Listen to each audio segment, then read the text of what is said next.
नमस्कार, 20 मिनट 20 खबर में आपका बहुत बहुत स्वागत है। मैं हूं आपके साथ प्रियंका राय। आपको अगले 20 मिनट में हम 20 अहम खबरों से रूबरू कराने वाले हैं। तो चलिए शुरू करते हैं 20 मिनट में 20 खबरों का सिलसिला। मल्लिकार्जुन खड़गे के रूप में कांग्रेस पार्टी को 24 साल बाद पहला गैर गांधी अध्यक्ष मिल गया है। मल्लिकार्जुन खड़गे ने शशि थरूर को 6,825 वोटों से हरा दिया। खड़गे को 7,897 वोट मिले तो वहीं थरूर को 1,072 वोट ही मिल सके, जबकि 416 वोट रिजेक्ट कर दिए गए। नतीजों के तुरंत बाद थरूर ने खड़गे को बधाई दी और अपना साथ देने वालों को धन्यवाद दिया। इसके बाद ही वे खड़गे से मिलने उनके दिल्ली स्थित आवास पहुंचे। हालांकि उनके चीफ इलेक्शन एजेंट सलमान सोज ने वोटिंग में धांधली का आरोप लगाया था। इस चुनाव में जीत के साथ ही खड़गे कांग्रेस अध्यक्ष बनने वाला 65वें नेता बन गए हैं। वे कांग्रेस अध्यक्ष बनने वाले दूसरे दलित नेता हैं। बाबू जगजीवन राम कांग्रेस अध्यक्ष बनने वाले पहले दलित नेता थे। आजादी के बाद 75 साल में 42 साल तक पार्टी की कमान गांधी परिवार के पास ही रही। वहीं 33 साल पार्टी अध्यक्ष की बागडोर गांधी परिवार से अलग नेताओं के पास रही। कांग्रेस अध्यक्ष पद के लिए आखिरी बार साल 1998 में वोटिंग हुई थी। तब सोनिया गांधी के सामने जितेंद्र प्रसाद थे। पीएम नरेंद्र मोदी ने गांधीनगर के अडालज में मिशन स्कूल ऑफ एक्सीलेंस के शुभारंभ कार्यक्रम में हिस्सा लिया। पीएम के पहुंचने पर लोगों ने फूलों से उनका जोरदार स्वागत किया। वहां पीएम मोदी की पाठशाला भी नजर आई। पीएम मोदी यहां कुछ स्कूली बच्चों के साथ क्लासरूम में बैठे नजर आए। जो तस्वीरें सामने आई हैं, उनमें नजर आ रहा है कि पीएम मोदी कुछ छात्र छात्राओं के बीच बैठे हैं। ये छात्र स्कूल क्लासरूम में लैपटॉप पर पढ़ते नजर आ रहे हैं। इस दौरान पीएम मोदी ने कहा कि अब शिक्षा व्यवस्था स्मार्ट हुई है और गुजरात की शिक्षा व्यवस्था सुधरी है। मिशन स्कूल ऑफ एक्सीलेंस का शुभारंभ करने के बाद पीएम मोदी ने अपने संबोधन में कहा कि बीते 2 दशक में गुजरात में शिक्षा के क्षेत्र में अभूतपूर्व परिवर्तन आया है। 20 साल पहले 100 में से 20 बच्चे स्कूल ही नहीं जाते थे, लेकिन अब यह स्थिति सुधर गई है। दरअसल प्रधानमंत्री नरेंद्र मोदी 19 से 20 अक्टूबर तक गुजरात के दौरे पर हैं। दौरे की शुरुआत में पीएम मोदी ने महात्मा मंदिर गांधीनगर में डिफेंस एक्सपो का उद्घाटन किया। इसके बाद अडालज में मिशन स्कूल ऑफ एक्सीलेंस का शुभारंभ किया। संयुक्त राष्ट्र महासचिव एंटोनियो गुटेरेस ने कोविड के दौरान भारत सरकार के किए गए प्रयासों की सराहना करते हुए अद्भुत बताया। मुंबई के आईआईटी में आयोजित एक कार्यक्रम में गुटेरेस ने कहा कि कोविड महामारी के दौरान दुनिया को दवाओं, उपकरणों और टीकों के दान से लेकर अफगानिस्तान, श्रीलंका को आपकी मानवीय सहायता और वित्तीय विकास से अंतर्राष्ट्रीय मंच पर भारत का प्रभाव बढ़ा है। संयुक्त राष्ट्र महासचिव ने इस दौरान भारत की स्वतंत्रता के 75 वर्ष पूरे होने पर बधाई भी दी और कहा कि मुझे आपके साथ भारत की स्वतंत्रता की 75वीं वर्षगांठ मनाते हुए खुशी हो रही है। मैं पिछले 75 वर्षों में दुनिया के सबसे बड़े लोकतंत्र और अब सबसे तेजी से बढ़ती प्रमुख अर्थव्यवस्था के रूप में भारत की उपलब्धि पर बधाई देता हूं। उन्होंने कहा कि भारत दुनिया का अकेला ऐसा देश है जहां सबसे ज्यादा युवाओं की आबादी है। ऐसे में ये देश अकेले ही संयुक्त राष्ट्र के सतत विकास लक्ष्य को या तो हासिल कर सकता है या फिर उस तय रिकॉर्ड को भी छोड़ सकता है। इससे पहले उन्होंने 26/11 हमले के मृतकों को श्रद्धांजलि दी। उन्होंने पीड़ितों और उनके परिवारों से भी मुलाकात की। बता दें कि संयुक्त राष्ट्र महासचिव 3 दिनों के भारत दौरे पर हैं। केंद्रीय मंत्री अनुराग ठाकुर ने दिल्ली के चांदनी चौक में स्वच्छता अभियान स्वच्छ भारत 2022 का शुभारंभ किया। इस मौके पर उन्होंने देशवासियों को दीपावली की अग्रिम बधाई देते हुए कहा कि दीपावली से पहले ऐसे भी हम बहुत सारी सफाई अपने अपने इलाकों में करते हैं, तो इस बार अपने क्षेत्रों में भी करें और 2 दिन दीपावली के बाद ऐसी जगह चुनें जहां हमेशा कूड़ा पड़ता है। इस मेगा क्लीननेस ड्राइव में बड़ी संख्या में छात्रों ने भी हिस्सा लिया। इस अभियान का उद्देश्य युवा कार्य और इससे संबंधित संगठनों द्वारा स्वच्छ भारत 2022 के प्रयासों को एकीकृत करना है। साथ ही स्वच्छ भारत अभियान में बड़े पैमाने पर जनता की भागीदारी सुनिश्चित करने के लिए गतिविधियों में तेजी लाना भी है।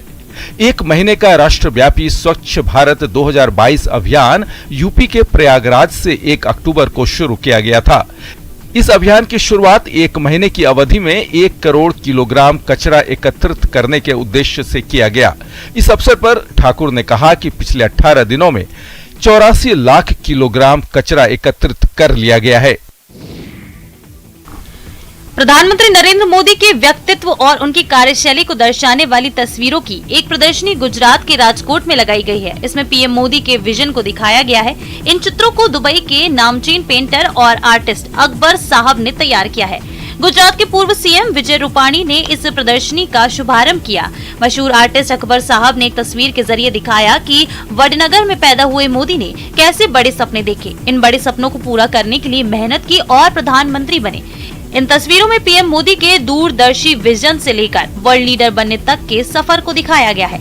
अकबर साहब ने दिखाया कि पीएम मोदी ने दुनिया के तमाम देशों से बेहतर संबंध बनाकर भारत की साख बढ़ाई और उसे नई पहचान दी। इसके अलावा पीएम मोदी के पर्यावरण प्रेम, सरदार वल्लभ भाई पटेल की स्टैच्यू ऑफ यूनिटी बनाकर उन्हें सच्ची श्रद्धांजलि देने को भी दिखाया गया है।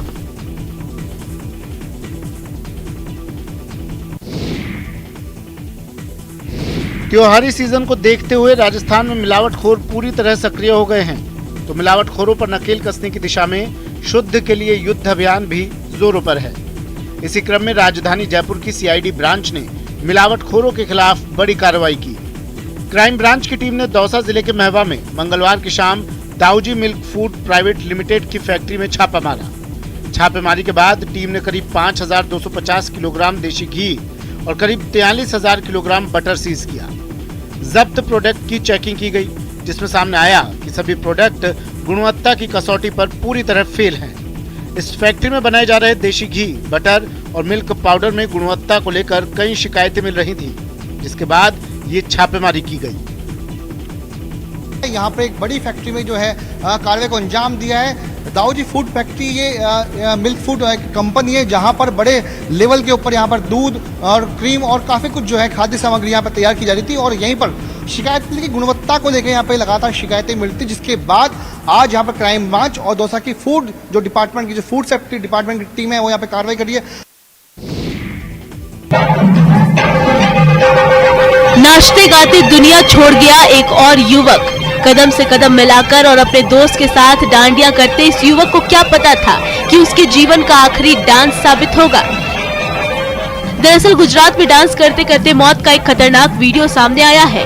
वीडियो गुजरात के दाहोद इलाके का बताया जा रहा है। यहाँ डांडिया कर रहे एक युवक को अचानक हार्ट अटैक आया और वह जमीन पर गिर गया। घर वाले कुछ समझ पाते तब तक उसकी मौत हो गई थी। घटना का वीडियो अब सोशल मीडिया पर वायरल हो रहा है।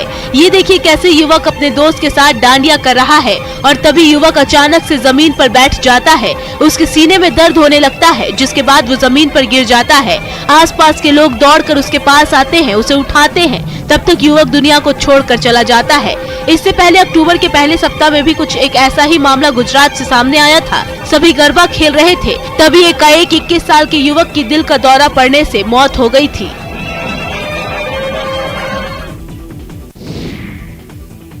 छोटे पत्थर बड़े बड़े पत्थर, मकान में हुआ सुराख। यहाँ पहाड़ों से पत्थर बरस रहे हैं और यहाँ रहने वाले लोगों पर कहर बरपा रहे हैं। तस्वीर उत्तराखंड के उत्तरकाशी जिले की है, जहाँ बंदरकोट के पास गंगोत्री हाईवे पर भूस्खलन जोन से गिर रहे पत्थर अब आवासीय भवनों को नुकसान पहुँचाने लगे हैं, जिससे लोगों में दहशत है।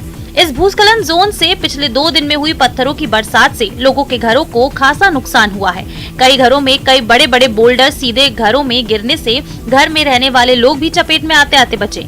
भूस्खलन जोन के बढ़ते दायरे से इस पूरी बस्ती पर खतरा मंडराने लगा है, लेकिन 10 परिवार इस समय दहशत में हैं। पहाड़ी से गिरे बोल्डर ने आंगनबाड़ी केंद्र को भी नुकसान पहुंचाया है। आशियाने पर मंडराते खतरे के बाद लोग विस्थापन की मांग कर रहे हैं। वहीं प्रशासन ने बीआरओ को इस मामले में जरूरी कदम उठाने के सख्त निर्देश दिए हैं। एक लोग ऊपर सबको दिख रहा है, यहाँ से पत्थर आ रहे हैं, कहाँ जाएंगे हम लोग अब ऐसी स्थिति में। कोई कुछ नहीं कर रहा, कोई भी प्रशासन, गांव का प्रधान ही नहीं कर रहा है पहले कुछ। सारा वहाँ सामान सुमन सब बर्बाद हो गए। बच्चे हमारे छोटे छोटे ना स्कूल जा पा रहे, पेपर हो रहे हैं, सब बर्बाद हो गए। हम क्या कर सकते हैं? हम कुछ हमारे लिए सुविधा करो, हम इतने परेशान हो रहे थे। आगे आगे बदमाश, पीछे पीछे पुलिस की गाड़ियां। दौसा का पुलिस लाइन सायरन की आवाज से गूंज उठा। बदमाशों की गाड़ियों का पीछा करती पुलिस टीम ने आखिरकार उन्हें दबोच ही लिया। दौसा के पुलिस लाइन से आई ये तस्वीरें एक डेमो का हिस्सा है। दरअसल पुलिस आईजी उमेश चंद्र दत्ता ने दौसा पुलिस लाइन का वार्षिक निरीक्षण किया। इस मौके पर पुलिस लाइन में कई कार्यक्रमों के अलावा बदमाशों से निपटने का डेमो दिया गया, जिसमें क्राइम के बाद भाग रहे बदमाशों को दबोचने का डेमो प्रस्तुत किया गया। साथ ही हत्या की घटना के बाद पुलिस की ओर से बरती जाने वाली सावधानियां और सबूत जमा करने की प्रक्रिया भी दिखाई गई। इस डेमो का आईजी उमेश चंद्र दत्ता ने बारीकी से अवलोकन किया और सुधार के लिए निर्देश भी दिए। इसके बाद आईजी उमेश चंद्र दत्ता ने मैस और बैरक का निरीक्षण किया। उन्होंने मैस में खाना भी खाया। इससे पहले आईजी ने सेरेमोनियल परेड की सलामी भी ली। जिले के क्राइम के संबंधी डिटेक्शन का और जो उभरते हुए परिदृश्य हैं इसमें उनका जायजा लिया जाएगा और ये सालाना इंस्पेक्शन के अंतर्गत ये सारी कार्रवाई की जा रही है। यहाँ भी कचरा, वहाँ भी कचरा, जिधर नजर दौड़ाइए वहाँ तक कचरा। कहने को इस शहर को गुलाबी शहर कहा जाता है, लेकिन फिलहाल इसे कचरा शहर कहें तो ज्यादा बेहतर होगा। ये पिंक सिटी इतनी बदसूरत तब नजर आ रही है जब दीपावली का त्योहार आने वाला है। दीपावली में छोटे बड़े सभी लोग अपने घरों की साफ सफाई कर डालते हैं, लेकिन गुलाबी शहर के रखरखाव का जिम्मा उठाने वाले लोगों ने इसे अपने हाल पर छोड़ दिया है। शहर में दो नगर निगम हैं, लेकिन दोनों ने जैसे ठान लिया है कि शहर को कचरे का ढेर बनाकर ही छोड़ेंगे। ऊपर से निगम अधिकारियों के बहाने भी लाजवाब कर देंगे। उनका कहना है कि शहर में इस समय दीपावली की सफाई होने के कारण कचरे में 30 से 40% की बढ़ोतरी हुई है। अरे साहब, क्या दीपावली पहली बार आई है? ऐसे में आपने क्या तैयारी कर रखी थी? मैंने हुपर्स का टाइम भी बढ़ाने के लिए कह दिया है कि फिर दिवाली में कचरा बहुत आता है तो वो बाहर नहीं आए। अगर हुपर्स टाइमली और ज़्यादा पीरियड के लिए चलेंगे तो कचरा बाहर नहीं आएगा। दीपावली पर बस यात्रियों को परेशान ना होना पड़े, इसे लेकर रोडवेज ने खास तैयारी की है। बदहाली की मार झेल रहे राजस्थान रोडवेज में बसों की संख्या लगातार कम होती जा रही है। वहीं सीजन में यात्री भार सामान्य के मुकाबले 2 से 2.5 गुना तक बढ़ रहा है, जिसे देखते हुए रोडवेज ने यात्री भार के मुताबिक बसों के फेरे बढ़ाने की तैयारी की है। रोडवेज की माने तो उसके बेड़े में कुल 3,500 बस है, जबकि यात्री भार के मुताबिक कम से कम 5,000 बस की जरूरत है। ऐसे में पहले से ही बसों की कमी से जूझ रहे रोडवेज के लिए ये फेस्टिव सीजन एक चैलेंज के रूप में सामने आया है, क्योंकि सामान्य यात्री भार के मुकाबले इन दिनों यात्री भार 2 गुना बढ़ गया है। सामान्य दिनों में जो रोडवेज 50,000 यात्रियों का आवागमन वहन करता है, वो तादाद अब रोजाना 1 लाख से 1.5 लाख तक जा रही है, जिसके बाद विभाग ने सभी बसों के फेरे बढ़ाने की घोषणा की है। साथ ही रोडवेज में बिना टिकट के कोई यात्रा न कर पाए, इसके लिए खास चेकिंग का इंतजाम भी किया है। साथ ही बस में चोरी और जेब तराशी की घटनाओं को रोकने के लिए भी विशेष टीम का गठन किया गया है। एक भारत श्रेष्ठ भारत की अवधारणा के साथ 20 लोगों की स्केटिंग टीम कश्मीर से कन्याकुमारी तक की 5000 किलोमीटर की यात्रा पर निकली है। ये सभी लोग वाराणसी के रहने वाले हैं और कश्मीर के लाल चौक से विश्व पर्यटन दिवस पर 27 सितंबर को रवाना हुए थे। इस दल के सभी सदस्य रोलर स्केटिंग पर चलकर अपनी यात्रा कर रहे हैं और 23वें दिन अलवर पहुंचे, लेकिन प्रदेश की खराब सड़कों के कारण उन्हें काफी मुश्किल हो रही है। प्रदेश के सिंहद्वार अलवर में प्रवेश करते ही दल के सदस्यों को खासी परेशानी का सामना करना पड़ा। ऐसे में सभी सदस्यों ने राजस्थान सरकार से सड़कें ठीक करने की अपील की है। दल के सदस्यों ने कहा कि प्रदेश की सड़कें इतनी खराब है कि 2.5 इंच का रोलर स्केटिंग का पहिया भी नहीं निकल पा रहा। ऐसे में 2 पहिया और 4 पहिया वाहन कैसे निकलते होंगे, इसलिए सरकार को इस ओर ध्यान देना चाहिए। 5000 किलोमीटर की हमारी यात्रा है, 90 दिन की, जो कि 25 दिसंबर को विवेकानंद रॉक में कन्याकुमारी में पूर्ण होगी। और अभी हमारे बहुत दिन बाकी है, संघर्ष जारी है। जब से हम राजस्थान में प्रवेश किए हैं, लोग बहुत अच्छे हैं, बहुत कोऑपरेटिव हैं, हमें सहयोग मिल रहा है, लेकिन सड़कों जो हमारी 2.5 इंच के पहिए का तालमेल है सड़कों के साथ, उसमें बहुत ही दिक्कतें आ रही हैं। अपने वजन की वजह से हमेशा चर्चा में रहे उज्जैन से बीजेपी सांसद अनिल फिरोजिया ने 7 महीनों में 32 किलोग्राम वजन घटाकर सबको चौंका दिया है। उनका वजन अब 97 किलोग्राम है। ये परिवर्तन खान पान में बदलाव और नियमित व्यायाम करने से आया है। उन्होंने कहा कि प्रधानमंत्री नरेंद्र मोदी और केंद्रीय मंत्री नितिन गडकरी की सलाह के अनुसार वे अपना वजन 80 किलोग्राम करना चाहते हैं। दरअसल इसी साल फरवरी में केंद्रीय मंत्री गडकरी एक कार्यक्रम में उज्जैन आए थे। तब उन्होंने मंच से मजाकिया लहजे में सांसद को वजन कम करने की सलाह दी थी और कहा था, आप वजन कम करो, मैं हर किलो पर 1000 करोड़ रुपए संसदीय क्षेत्र के विकास के लिए दूंगा। उनकी सलाह को सांसद ने गंभीरता से लिया। उन्होंने अगली सुबह ही दिनचर्या बदली और वजन घटाने में लग गए। फरवरी में 129 किलो वजन वाले सांसद फिरोजिया अब 97 किलो के हो गए हैं। उनका कहना है कि जिस दिन वजन 80 किलोग्राम हो जाएगा, उस दिन नितिन गडकरी से 49,000 करोड़ रुपए उज्जैन के विकास के लिए मांगने का हकदार हो जाऊंगा।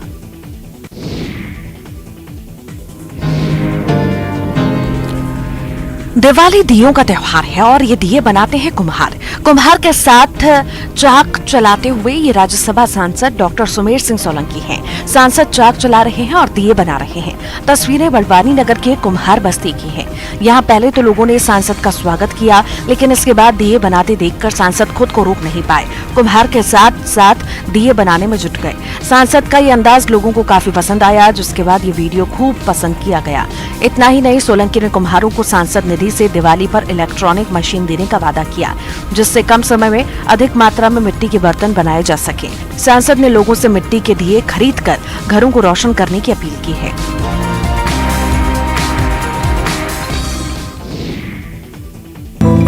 दीपावली को लेकर जमशेदपुर के कुम्हार अब दिए को अंतिम रूप देने में लगे हैं। मिट्टी के दिए और खिलौनों को कलरफुल बनाया जा रहा है। विभिन्न रंगों से दिए को आकर्षक बनाने की तैयारी अंतिम चरण में है। हालांकि बारिश ने कुम्हारों को काफी परेशान कर रखा है। धूप नहीं निकलने से मिट्टी के सामानों को सूखने में परेशानी हो रही है। दरअसल भारतीय परंपरा के तहत मिट्टी के दिए जलाकर अमावस्या की रात को उजाला किया जाता है। इसलिए ही कुम्हार मिट्टी के दिए और खिलौने को अंतिम रूप देने में लगे हैं। कुम्हार मिट्टी के दिए, खिलौने समेत दीपावली के लिए कई मिट्टी का सामान बना रहे हैं। सुंदर घरौंदों को देखकर आप भी मंत्रमुग्ध हो जाएंगे। इन्हीं मिट्टी के सामानों को देखकर लोग बाजार में खींचे चले आते थे, पर आज आधुनिक लाइटों ने दियों की रोशनी को फीका कर दिया है। दरअसल कई मुसीबतों को झेलने के बाद ये दिए आप तक पहुंचते हैं। बाजारों में भी इसे लगाने के लिए कई परेशानियों का सामना करना पड़ता है, लेकिन बाजारों में चाइनीज लाइट और आर्टिफिशियल दिए आने से इनके रोजगार पर काफी बुरा असर पड़ा है। मिट्टी के दिए का उपयोग काफी कम हो गया है। मेहनत करने के बाद भी इन्हें इतनी मजदूरी नहीं मिल पाती जितने के ये लोग हकदार हैं।